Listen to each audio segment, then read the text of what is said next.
কিছু রাজনৈতিক দলের নেতাদের আচরণ ফ্যাসিবাদীদের মতো হয়ে উঠছে, এমন মন্তব্য করেছেন গণ অধিকার পরিষদের সভাপতি নুরুল হক নূর। দুপুরে রংপুর সিটি বাজারে দলীয় কার্যালয় উদ্বোধন শেষে মতবিনিময় সভায় একথা জানান তিনি। নুরুল হক বলেন, দেশের মানুষ আওয়ামী লীগের কবর রচনা করেছে, তারা রাজনীতি করার নৈতিক অধিকার হারিয়েছে, সুযোগ নেই নতুন করে নির্বাচনে অংশগ্রহণের। এ সময় গণ অধিকার পরিষদের কেন্দ্রীয় ও স্থানীয় নেতৃবৃন্দ উপস্থিত ছিলেন।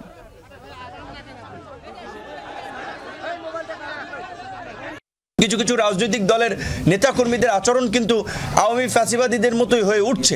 এটি কিন্তু মানুষের মাঝে একটা উদ্বেগ তৈরি করছে, উৎকণ্ঠা তৈরি করছে যে তাহলে কি এটা আবার কোন বাংলাদেশ?